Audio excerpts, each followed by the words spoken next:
말씀을 순종하여 빛을 전파하라. 산을 넘고 강서 힘을 다해 복음의 빛 비춰라. 빛을 찾아들이여 복음의 빛 비춰라. 새로운 밤 밝게 비춰라. 빛을 찾아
가서 주의 복음 전하라 주가 너 항상 지키리라 온전함이 승리의 그날 영광과 찬송 주께 드리네 속죄함이 구원받았으니 기쁘게 할렐루야 부르세 원세 주께 있으니 원세 주께 있으니 너는 가서 주의 복음 전하라 주가 너 항상 지키리라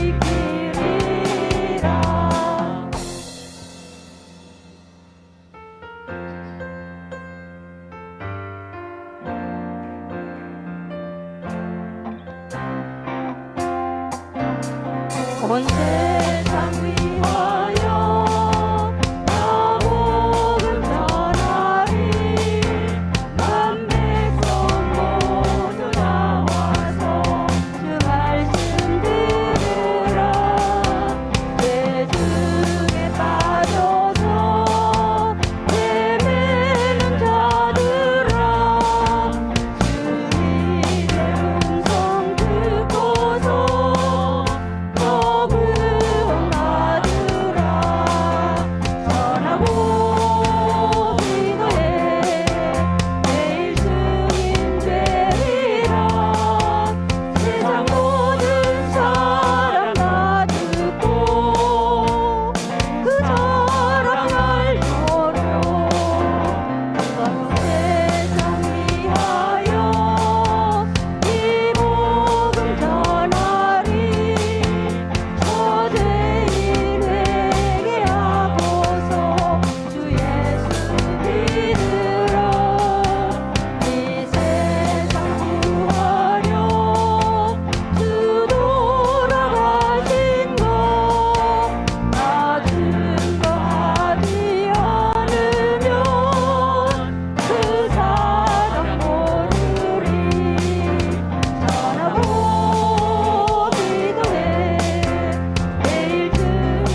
우리 하나님 감사합니다. 오늘 또 거룩한 주의 날 주의 밤입니다. 살아계신 하나님 오늘 또 올라와서 예배하게 하시고 찬양할 수 있도록 인도하신 하나님 고맙습니다. 우리 하나님 아버지 우리 실버 찬양단의 찬양을 받아주시고 하나님 아버지 저희들의 아버지 찬양 속에 하나님의 살아계신 은혜가 크게 임한 줄로 믿습니다.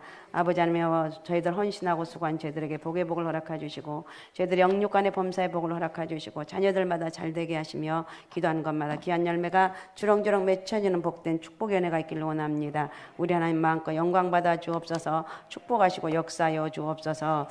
아버지 오늘 또 하나님 앞에 여러 가지 예물 구별하여 드리게 하신 것 감사합니다. 우리 10의 1조를 드리는 아버지의 저의 손길을 축복합니다. 성령의 은혜와 능력 있게 도와주시고 아버지 하나님이여 특별히 우리 지나 하나님 앞에 드려진 10의 1조를 통해서 하나님의 살아계신 은혜가 있기를 원합니다. 제 삶을 간섭하여 주옵소서. 축복하여 주옵소서. 반드시 내가 너를 축복하리라 약속하신 말씀 그대로 이루어지는 축복의 은혜가 있기를 원합니다. 전능하신 아버지 저의 아버지 삶을 축복합니다. 저의 삶을 하나님께 영광 돌릴 수 있는 복된 삶이 되길 원하오니 크신 은혜와 능력 임하게 도와주옵소서. 또 설명절 감사헌금도 드립니다. 언제나 신실하고 진실하게 정결하게 예배드리는 자녀가 되길 원합니다. 우리 지나 아버지 하나 이렇게 이 믿음의 고백들이 저희 인생을 아버지 하나 축복의 통로가 되게 도와주시며 하나님의 성령이 이끄신 가운데 살아갈 수 있는 우리 지나의 삶이 되길 원합니다. 저를 축복합니다. 우리 하나님 하늘문을 활짝 열어주시고 성령의 기름 부심 은혜가 크게 많은 복된 역사가 있게 도와주옵소서. 저를 축복합니다. 저를 통해서 큰 영광 받아 주옵소서. 부족함이 없도록 역사하여 주옵소서. 일천번째 드리는 우리 권사님의 손길을 축복합니다. 아버지 사는 남편에게 믿음을 주시고 아버지 하나님 또 사는 자녀들 앞날을 열어주시고 형통한 복을 주시고 선한 길로 인도하시고 주님께 영광만 돌릴 수 있는 복된 은혜가 있길 원합니다. 아버지 하나님 사는 남편을 축복합니다. 믿음 안에 거하게 하신 아버지 하나님 또 두 분 건강 주시고 아버지 하나님 오래 믿음 안에서 장수하게 도와주시고 서로 사랑하면서 아름다운 삶의 열매가 주렁주렁 맺혀질 수 있는 축복의 은혜가 있길 원하오니 우리 하나님 마음껏 쓰시고 축복하시고 역사하여 주옵소서. 주정예물 드리는 저희 손길마다 주의 복을 허락해 주시고 아버지 하나님이여 저희들 하나님 앞에 주님 앞에 드려진 이 주정예물을 통해서 하나님 은혜가 늘 함께하는 저희들의 삶 되기 원합니다. 오늘도 주여 영광 받아주시고 축복하여 주시고 부족함이 없도록 아버지 역사하여 주옵소서. 성령께서 이끌어가는 저들의 인생이 되길 원합니다. 큰 영광 받아 주옵소서. 축복하여 주옵소서. 우리 하나님께 오늘 또 예배를 통해서 영광 받아 주옵소서. 살아계신 예수님의 이름으로 기도하옵나이다. 아멘. 자, 하나님 말씀 에스겔 1장 1절에서 3절을 읽어주시기 바랍니다. 30째 해 넷째 달 초닷새에 내가 그발 강가 사로잡힌 자 중에 있을 때에 하늘이 열리며 하나님의 모습이 내게 보이니 여호와 야긴 왕이 사로잡힌 지 5년 그 달 초닷새라. 갈대아 땅 그발 강가에서 여호와의 말씀이 부시 아들 제사장 나 에스겔에게 특별히 임하고 여호와의 권능이 내 위에 있으니라. 아멘. 할렐루야. 자, 우리 하나님 은혜와 축복이 오늘 여러분 가운데 가득하시기 바라고 명절날 이 밤 예배 올라오신 여러분에게 주님의 특별한 은혜가 여러분 가운데 있으시기 바랍니다. 주님의 은혜로 삽니다. 주님을 만날 수 있는 그런 역사가 있으시기 바랍니다. 오늘부터 에스겔 시작을 하는데 에스겔 오늘 서론입니다. 에스겔서는 전체가 48장으로 구성되어 있습니다. 그렇기 때문에 에스겔서를 가리켜 대선지서라고 부릅니다. 소선지자보다는 내용이 중요하기 때문에 대선지자라고 하는 것이 아니고 소선지는 분량이 적기 때문에 그러나 대선지는 분량이 많기 때문에 그렇게 부르는 것이죠. 이사야, 에레미야, 다니엘서 이렇게 에스겔서는 대선지자에 속한 책입니다. 오늘은 에스겔서를 강의하기 전에 먼저 서론적인 말씀으로 에스겔 선지자의 삶과 사역에 대해서 5가지 영역으로 나누어서 말씀을 살펴보겠습니다. 자, 에스겔 선지자가 먼저 사역을 했던 그 장소와 그때는 언제인가? 자, 1장 3절을 한번 읽어주시기 바랍니다. 갈대아 땅 그발 강가에서 여호와의 말씀이 부시 아들 제사장 나 에스겔에게 특별히 임하고 여호와의 권능이 내 위에 있으니라. 에스겔은 지금 어디에 가 있는가? 갈대아 땅 그발 강가라고 이렇게 얘기하고 있습니다. 갈대아 땅 그발 강가에서 여호와의 말씀이 부시 아들 나 제사장 나 에스겔에게 특별히 임했다고 그랬습니다.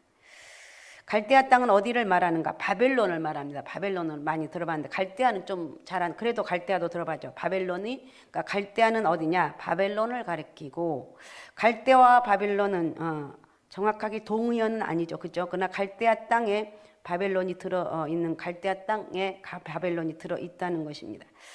일반적으로 갈대아 땅이라고 하면 바벨론 땅이고 갈대아인이라고 하면 바벨론 사람을 가리키는 말이라는 것입니다. 갈대아 땅, 바벨론 땅에 포로가 되어 있습니다. 지금 에스겔 선지자가 포로가 되어서 에스겔은 지금 그발 강가에서 하나님 말씀 임했습니다. 다윗 왕이 이스라엘 왕이 되고 그로부터 40년 후에 솔로몬이 왕이 되니까 다윗이 이스라엘 왕은 40년을 했습니다. 몇 년을 했다고요? 40년. 뭐 잊지 마세요. 뭐 이건 안 잊어먹겠지만. 그리고 그 다음에 40년 후에 솔로몬이 40년 했고 그 다음 르호보암 왕이 나중에 솔로몬 대신 또 그 아들입니다. 왕이 되었고 이렇게 되었는데 강력한 야당 여로보암이 일어나서 나라가 두 쪽으로 이때 나뉩니다. 그러니까 르호보암 때 나라가 남북으로 나뉘어집니다.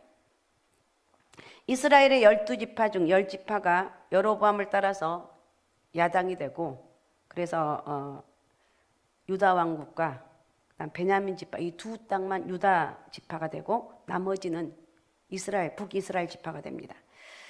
그래서 북쪽에 왕국을 형성하고 이스라엘이라는 이름을 차지를 했습니다. 남쪽의 유다와 베냐민 지파는 유다라는 이름으로 유다 왕국, 남왕국을 형성을 했으니까 굉장히 작은 적이죠. 베냐민 지파는 또 가장 12지파 중에 작은 지파입니다. 그런데 북쪽 왕국 이스라엘은 우상을 숭배했고 하나님과의 시내산 언약을 모두 어겼습니다. 주전 721년에 아수르 왕에게 멸망당합니다. 그러니까 그렇게 큰 나라인 것 같지만 10개 지파를 가지고 나누어졌지만 결국 남유다보다 더 먼저 망합니다. 에스겔이 예언할 때는 북왕국 이스라엘은 이미 없어진 그런 후였습니다. 느부갓네살 왕은 유다의 청년들 가운데서 아름답고 재주에 통달한 젊은이들을 뽑아서 바벨론으로 사로잡아 갔는데 그 바벨론 왕궁에서 왕의 사내 진미를 먹이고 바벨론의 언어와 학문을 그들에게 가르칩니다. 바벨론화한 것이죠. 사람이 일본말을 배우면 일본 사람 같고 영어만 하면 영국 사람 같고 중국말 하면 중국 사람 같습니다. 그러니까 굉장히 이 언어가 사람의 문화를 바꿔놓습니다. 그러니까 바벨론의 학문과 언어를 가르쳐서 유다의 지도자급 청년들을 세뇌 교육을 시킨 거예요. 세뇌 교육. 여기에 포함된 사람이 다니엘과 세 친구, 다니엘은 기억하시죠? 다니엘과 사드락, 메삭, 아벳느고 세 친구가 여기에 포함되어 있습니다. 주전 605년에 느부갓네살 왕의 1차 침공이 이루어지고 이때 다니엘과 세 친구가 포로로 잡혀갑니다. 그러나 여호야김 왕은 속국이 되겠다는 조건으로 왕위를 유지합니다. 뭐 이거 들어서 여러분 이해가 될지 모르지만 그래도 들어둬요. 그래도 들어줘서 여러분 머리에 정리가 되었으면 좋겠는데 내가 볼 때 정리가 안 될 것 같은데 그냥 듣는 거예요. 주전 605년부터 여호야김 왕은 3년 동안 느부갓네살 왕에게 조공을 잘 바칩니다. 그런데 이 여호야김은 특별한 이유 없이 바벨론을 반역하고 독립을 선언하죠. 에레미야 선지자는 여호야김을 향해서 끊임없이 예언을 합니다. 뭐라고 예언하는가? 바벨론에 항복해요. 항복하라고. 항복하는 길이 살 길입니다. 바벨론이 쳐들어온 것은 유다 백성이 죄를 지어서 하나님의 징벌하는 거니까 왜 유다 백성이 바벨론에 쳐들어왔는가? 유다 백성이 죄를 지어서 하나님이 징벌하시는 거니까 매를 순순히 맞으시오. 이렇게 말해요. 그러나 여호야김 왕은 하나님 말씀 두루마리를 칼로 잘라서 화롯불에 던져버립니다. 하나님 말씀을 불질러 버린 인간이 바로 여호야김 인간입니다. 여러분 예수 믿는다 해도 점잖게 안 믿어야 되는데 성경 내용을 안 믿는 것까지는 말릴 수가 없습니다. 그런데 성경을 갖다가 찢어버리고 그렇게 하지 말라는 칼로 이렇게 하지 말고 또 어떤 사람은 불태워버리고 이러는데 그렇게까지는 하면 여러분 인생에 뭐가 도움이 되겠습니까? 이렇게 우리는 뭐 안 하겠지만 우리 주변 사람들도 안 하겠죠. 요즘은 그래도 많은 사람들이 이렇게 부드러워져서 이렇게 강한 사람들이 별로 없는 것 같습니다. 어쨌든 이렇게 하면 안 된다는 것. 여호야김은 결국은 주전 602년에 반란을 일으켜서 598년까지 4년 동안은 독립했지만 그 독립은 불완전한 독립입니다. 에스겔 선지자는 느부갓네살 2차 침공 때 주전 598년에 1만 명 끌려갈 때 여호야긴 왕과 함께 포로가 되어서 바벨론에 끌려갑니다. 느부갓네살 왕은 여호야긴의 삼촌이 시드기야를 왕으로 세웠는데 시드기야는 11년을 통치합니다. 그런데 이 시드기야는 에레미야 선지자를 옥에 가둡니다. 이 시드기야도 하나님 말씀을 거역했습니다. 자기 하나님 말씀 앞에 그대로 순종한다는 건 그런 사람이 성경을 보면 참 많지가 않아요. 우리는 하나님 말씀 앞에 순종하면서 한 걸음 한 걸음 갑자기 순종해서 되는 게 아니고 한 걸음 한 걸음 어떤 사람이 하나님 앞에 말씀 앞에 순종하는 사람인가, 어떤 사람의 말씀 앞에 축복받는 사람인가, 한 걸음 한 걸음 순간순간 최선을 다해서 예배드리고 하나님 말씀대로 할 때 이렇게 이루시는 하나님이시지 갑자기 어느 날 나타나서 은혜 받았다고 큰 소리치고 하는 게 그게 아니라는 거예요. 하나님 말씀을 있는 그대로 하나하나 한 걸음 한 걸음 나가 순종하는 것, 이게 진짜 능력이고 축복입니다. 자, 어떻든 시드기야는 하나님 말씀을 거역했습니다. 그리고 애국과 동맹을 맺어서 느부갓네살 왕을 향해서 반란을 일으킵니다. 결국 주전 587년에 3차 침공을 받습니다. 예루살렘 완전히 함락되었고 성전은 무너져 내립니다. 솔로몬이 세운 성전은 파괴되었고 시드기야는 두 눈이 멀쩡히 뜨고 자신의 두 아들이 죽는 것을 봅니다. 시드기야의 두 눈은 또 그리고 아들들이 죽고 나서 시드기야의 두 눈이 뽑혔어요. 아들 죽는 것 보고 눈까지 뽑혔어요. 얼마나 인생이 비참하냐는 거예요. 그리고 쇠사슬에 매어서 바벨론의 포로로 끌려가서 감옥에서 죽습니다. 자, 에레미야 52장 11절을 읽어주시기 바랍니다. 시드기야의 두 눈을 빼고 노사슬로 그를 결박하여 바벨론 왕이 그를 바벨론으로 끌고 가서 그가 죽는 날까지 옥에 가두었더라. 아멘. 시드기야의 두 눈을 빼고 노사슬로 결박해서 바벨론으로 끌고 가서 죽는 날까지 옥에 가두었다고 이렇게 기록하고 있어요. 자, 에스겔 1장 1절을 다시 한번 읽어주시기 바랍니다. 30째 해 넷째 달 초닷새에 내가 그발 강가 사로잡힌 자 중에 있을 때 하늘이 열리며 하나님의 모습이 내게 보이니. 아멘. 제 30년이라는 건 대부분 주석가들이 동의하고 있는 내용인데 에스겔은 나이를 말한 것입니다. 에스겔은 1장에서 하나님의 환상을 봤을 때 30세였습니다. 자, 2절 한번 또 읽어주시기 바랍니다. 2절. 여호야긴 왕이 사로잡힌 지 5년 그달 초닷새라.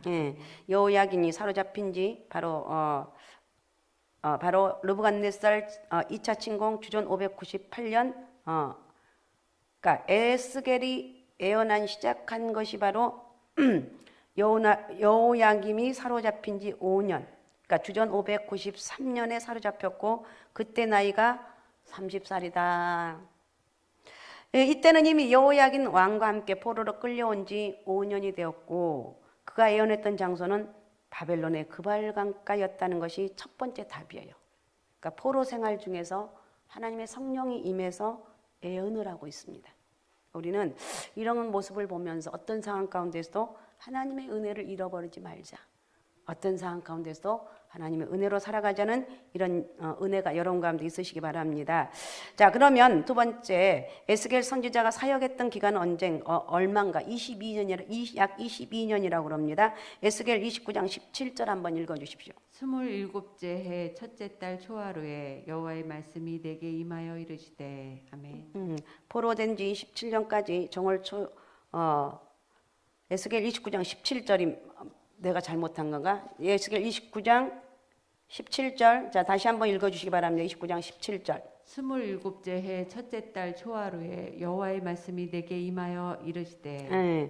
그러니까 27째, 포로된 지 27년까지 정월 초하루에 여호와의 말씀이 임했다고 그랬습니다. 27년, 그러니까 약 22년을 에스겔 선지가 사역을 했습니다. 포로된 지 5년에 예언을 시작해서 27년까지 했으니까 22년 정도 선지자로 활약을 했습니다. 그리고 그 후에 얼마나 더 살고 예언했는지 아무도 모르는데, 자, 에스겔 8장 1절 한번 읽어주시기 바랍니다. 에스겔 8장 1절. 여섯째 해 여섯째 달 초닷새에 나는 집에 앉았고 유다의 장로들은 내 앞에 앉아 있는데 주 여호와의 권능이 거기에서 내게 내리기로. 예, 에스겔 선지자는 바벨론에 집을 사가지고 살고 있었다는 말인데 바벨론 포로 생활은 애굽 포로 생활 같지가 않았던 것을 알 수 있습니다. 애굽에서 포로 생활할 때는 일 시키고 때리고 있는데 바벨론 사람들은 그렇게 하지 않았어.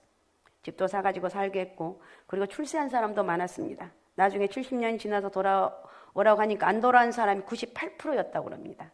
그러니까 포로가 되었어도 살기는 괜찮은 땅이었다고 생각할 수가 있습니다. 그런데 에스겔은 여기서 집을 사가지고 살고 있었습니다. 당시 예루살렘에서는 에스겔과 같은 시대에 애언하는 사람이 있었는데 이 사람이 누구냐? 에레미야 선지자입니다. 에레미야 선지자는 바벨론 포로된 사람들에게 편지를 보냅니다. 그것이 에레미야 29장의 내용인데 그 편지는 이렇게 기록되어 있습니다. 너희는 집을 짓고 거기 거하며 전원을 만들고 그 열매를 먹으라고 말합니다. 포로 생활에서 쉽게 돌아올 수 없고 70년이 차야 돌아올 것이니 거기 가서 집도 사고 집도 짓고 결혼도 하고 애들도 결혼시키고 정착해서 살라는 것입니다. 에스겔 선지자는 에레미야 선지자의 말을 그대로 믿고 그대로 실천합니다. 유다의 장로들이 에스겔 앞에 앉았다고 하는 말은 유다의 장로들이 에스겔을 하나님의 종으로 인정했다는 말입니다. 에스겔은 하나님의 부름을 받은 종이고 하나님의 손이 임하여 있는 선지자로서 존경을 받고 있습니다. 자, 에스겔 14장 1절 2절을 읽어주십시오. 이스라엘 장로 두어 사람이 나와 내 앞에 앉으니 2절까지 2절. 여호와의 말씀이 내게 임하여 이르시되 예. 이스라엘 장로 두어 사람이 나와 내 앞에 앉으니 여호와의 말씀이 내게 임하여 이르시되 그랬습니다. 유다 장로들은 에스겔 발 앞에 앉아서 말씀을 듣고 있었고 두어 사람이 내 앞에 나와 앉으니 그러니까 옛날 성경에는 발 앞에 앉아서 말씀을 들었다고 얘기하고 있습니다. 존경하는 것 같지만 이 존경은 그냥 피상적인 것에 불과합니다. 그들의 마음은 하나님으로부터 사실은 멀어져 있습니다. 에스겔 33장 31절입니다. 백성이 모이는 것 같이 내게 나오며 내 백성처럼 내 앞에 앉아서 내 말을 들으나 그대로 행하지 아니하니 이는 그 입으로는 사랑을 나타내어도 마음으로는 이익을 따름이라. 예, 백성이 모으는 같이 내게 나오며 내 백성처럼 내 앞에 앉아서 내 말을 들으나 그대로 행하지 아니하니 이는 그 입으로는 사랑을 나타내어도 마음으로는 이익을 따릅니다. 이게 나한테 이익이 되냐 안 되느냐 이거예요. 유다의 장로들 하나님 말씀을 듣는 것 같아도 마음으로는 야욕을 쫓고 있었다는 것입니다. 하나님이 너무 잘 알죠. 하나님 우리를 모르는 게 없습니다. 하나님 우리 마음을 아시는 분이에요. 그러니까 에스겔은 최소한 22년은 집 사가지고 그러니까 사람들이 겉으로 일망정 존경을 받으면서 사역했다는 것을 알 수가 있습니다. 자, 그러면 세 번째 에스겔 선지자의 초기 사역의 특징. 자, 에스겔 선지자의 그러니까 처음에 사역의 특징은 뭐냐? 애곡과 애통입니다. 애곡과 애통. 에스겔은 48장입니다. 48장을 둘러 나온 24장인데 에스겔의 구조는 반으로 나눠지고 1장부터 24장, 25장부터 48장인데 앞에 24장은 에스겔 선지자의 초기 사역이고 뒤에 24장은 25장부터 48장은 에스겔의 후기 사역입니다. 에스겔 선지자의 초기 사역은 한마디로 애곡과 애통과 재앙의 메시지를 증거하는 사역입니다. 1장부터 24장까지는 애곡, 재앙을 증거하는 사역이었습니다.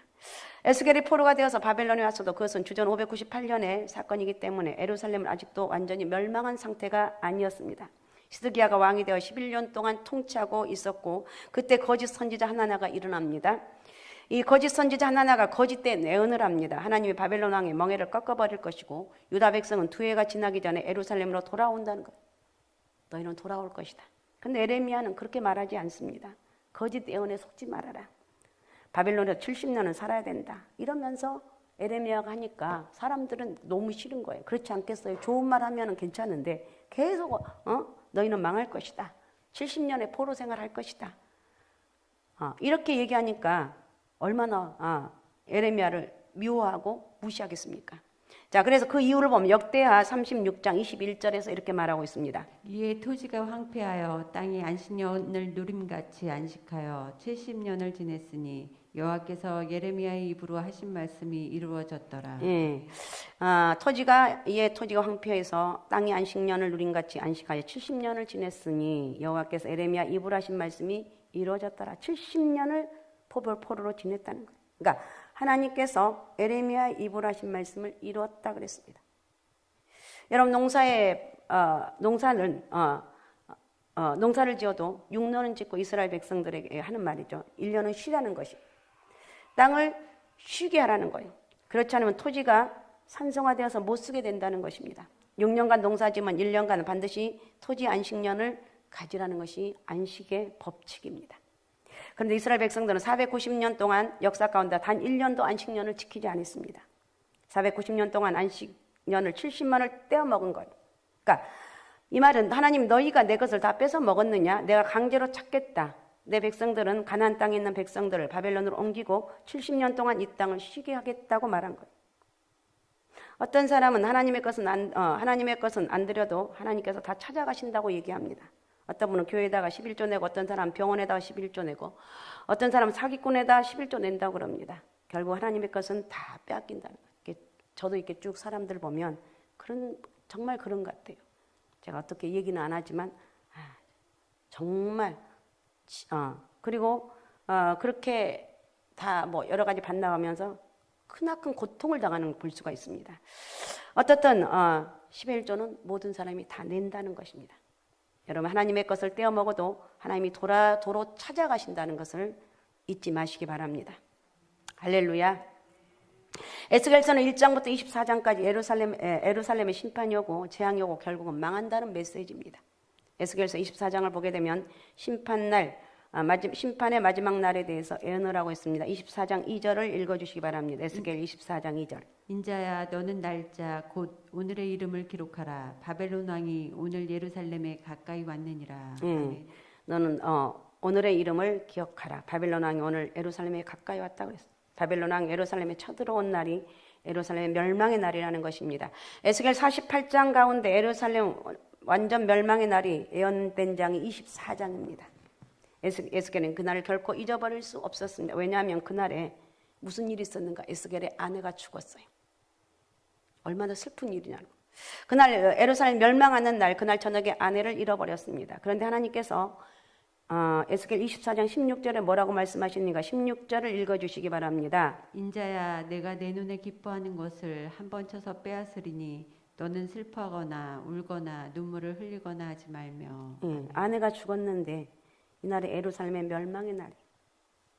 근데 에스겔 선지자는 자기의 아내를 잃어도 울지도 못하고 슬퍼하지도 못합니다. 하나님께서 하지 말라고 그래요. 아내 잃었다고 슬퍼하냐? 나라가 망했는데.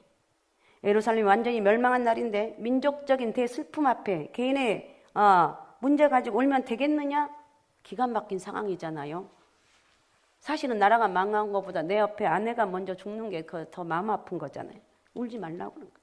너무 슬퍼서 그 슬픔에 압도당하면 눈물도 안 나온다는데 하나님 울지 말라고.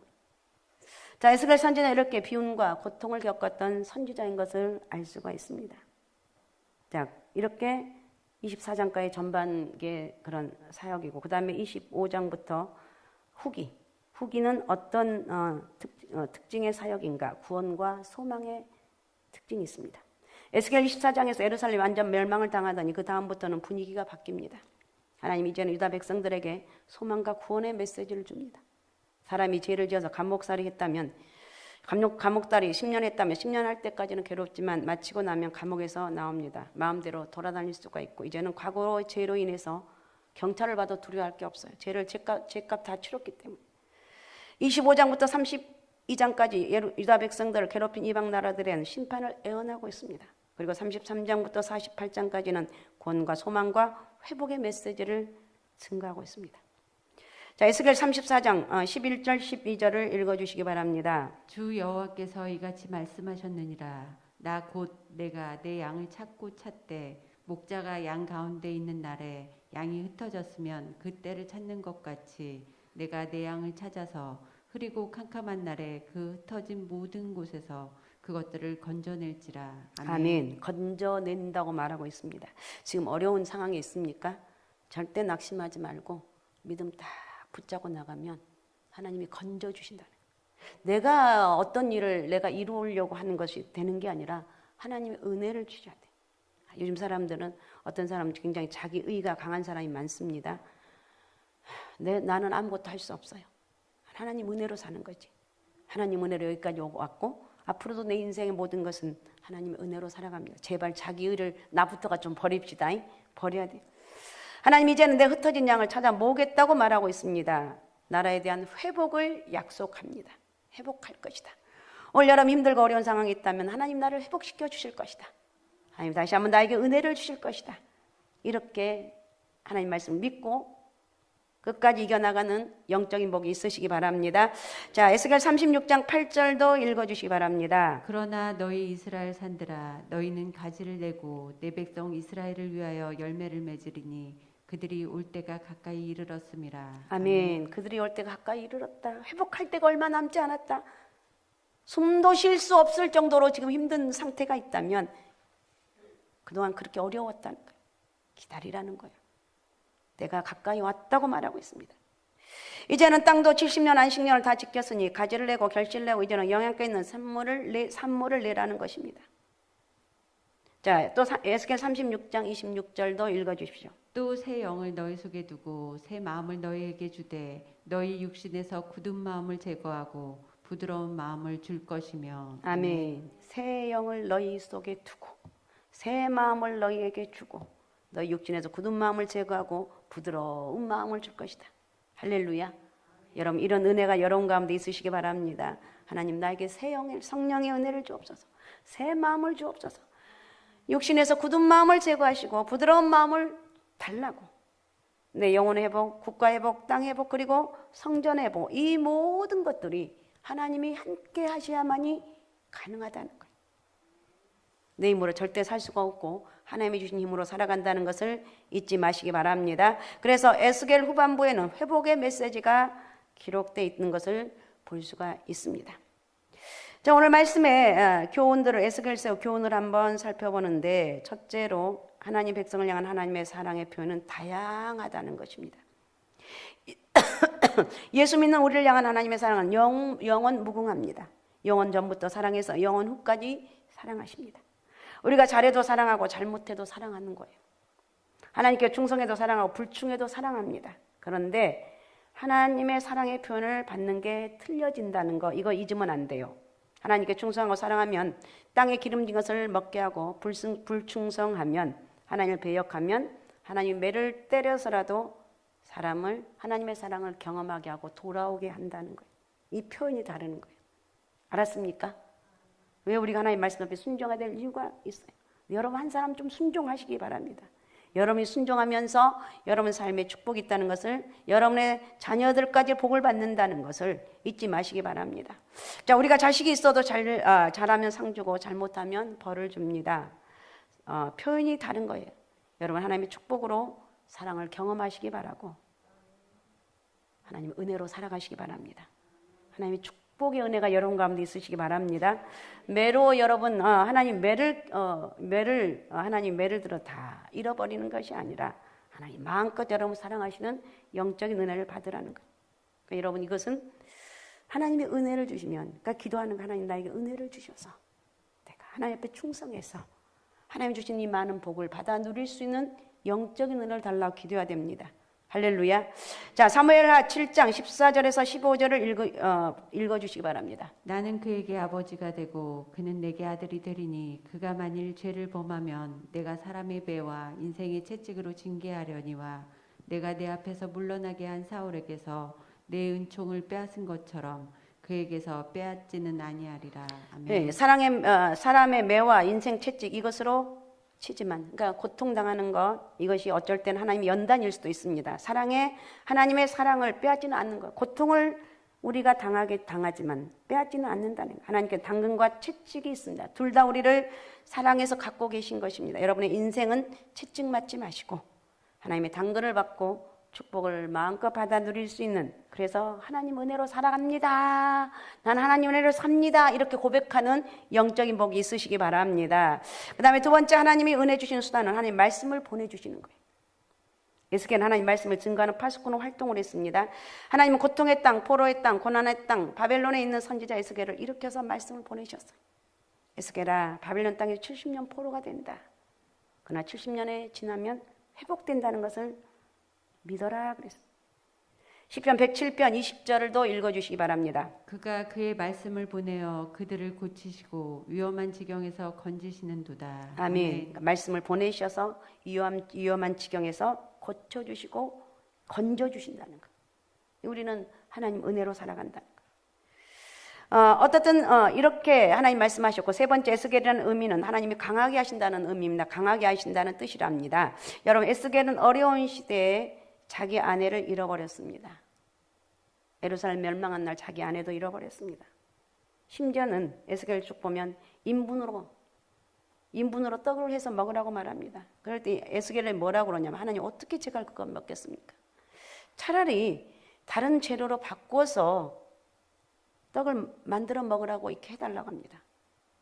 여러분, 얼마나 인분이 얼마나 고약합니까? 그래서 결국은 새똥으로 바꿔주셨습니다.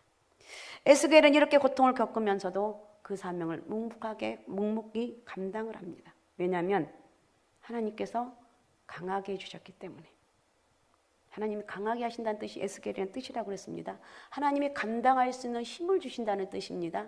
여러분 삶 가운데 여러분 지금 어려움이 있고 내 인생에 지금 꼬인 것 같아도 하나님이 절대로 나를 버리지 않았다는 것을 잊지 마시라는 거예요. 알았습니까? 나는 하나님이 함께하는 사람. 누가 뭐래도 사람 바라보지 말고 하나님만 바라보면서 믿음으로 승리하는 역사가 있으시기 바랍니다. 그래서 2023년도 이제 에스겔을 시작을 했습니다. 에스겔 말씀을 들으면서 여러분 모두에게 강하게 하시는 주님, 나는 강한 사람입니다. 어떻게 어디에 강하는가? 죄 짓는 데 강하고 뭐 이게 아니라 하나님 말씀 앞에 강한 사람, 어려움이 와도 고난은 와도 이길 수 있는 강한 능력을 허락해 달라고, 이렇게 하나님 은혜 안에 살아갈 수 있는 그런 역사가 있으시기 바랍니다. 할렐루야. 그래서 우리 하나님께서 위경에서 건지시는 은혜가 충만하시기를 바라고, 오늘 또 하나님 앞에 믿음으로 고백할 때 우리 주의 성령이 여러분과 함께하는 그런 복된 역사가 있으시기 바랍니다. 오직 예수, 오직 믿음, 오직 성령 충만함으로 여러분 승리하는, 하나님 나를 강하게 하셔서 어떤 어려움에도 승리할 수 있는 에스겔과 같은 그런 믿음의 역사를 이뤄나갈 수 있는 복된 은혜가 있게 도와주옵소서. 이렇게 기도하시면서 하나님 은혜와 축복 여러분 가운데 있으시기 바랍니다. 자, 우리 이 시간 같이 통성으로 같이 기도하겠습니다. 하나님, 오늘 또 말씀을 통해서 함께 하시는 것 감사합니다. 하나님 말씀 앞에 순종하는 삶, 내 힘으로 사는 것이 아니라 주님이 주신 은혜로 살아갈 수 있는 영적인 은혜를 허락하여 주옵소서. 나는 부족하고 연약하지만 하나님이 주신 힘이 있으면, 주님이 강하게 하시면 어떤 어려움도 고난도 이길 수가 있습니다. 고난과 어려움도 이겨나갈 수 있는 영적 능력을 허락하여 주옵소서. 주여 세 번 부르고 우리 같이 통성으로 같이 기도하겠습니다. 주여, 주여, 주여. 전능하신 아버지 하나님 고맙습니다. 감사합니다. 오늘도 우리 주의 성령이 우리 가운데 함께 해주시고 살아 역사하신 전능하신 하나님 은혜의 역사가 있길 원합니다. 하늘문을 활짝 열어주옵소서. 나는 하나님 아무것도 아닌 것을 고백합니다. 아버지, 내 의에 빠지지 않게 하시고 연약한 모습을 바라보면서 하나님 말씀 안에서 믿음으로 승리하는 역사가 있길 원합니다. 아버지, 오늘도 저희를 마음껏 축복하여 주시고 성령의 기름 부심의 역사가 있길 원합니다. 아버지, 강한 자 하나님 앞에서 아버지 믿음으로 강한 자 성령의 역사를 이뤄나갈 수 있는 축복의 통로가 되길 원하오니 우리 하나님 영광 받아 주옵소서. 축복하시고 역사하여 주옵소서. 축복하여 주옵소서. 오늘도 하늘문을 활짝 열어주시고 성령의 기름 부심 은혜가 있길 원합니다. 아버지, 오늘 또 에스겔 말씀을 통해서 하나님의 살아계심, 정말 에스겔과 같은 그런 믿음의 역사, 어떤 말씀에도 순종하는 에스겔의 모습을 바라보면서 우리도 말씀 앞에 순종해 나갈 수 있는, 하나님 내 힘으로 사는 것이 아니라 주님의 주신 은혜로 살아간다는 이 고백이 저희 가운데 있게 도와주옵소서. 아버지, 말씀을 통해서 하나님 은혜가 임하길 원합니다. 에스겔 선지자의 이 복이 오늘 저희에게 그대로 이루어지게 도와주시고 하나님 말씀대로 순종하며 나갈 때 부족함이 없도록 채우시는 축복의 열매가 주렁주렁 맺혀 지게 도와주옵소서. 모든 어둠과 저주가 다 떠나게 도와주시고 예수 그리스도 이름으로 큰 열매가 주렁주렁 맺혀지는 복된 역사가 있게 도와주옵소서. 아버지 고맙습니다. 아버지, 오늘 또 저녁 예배까지 드리게 하신 아버지 하나님, 이것이 하나님 은혜고 축복입니다.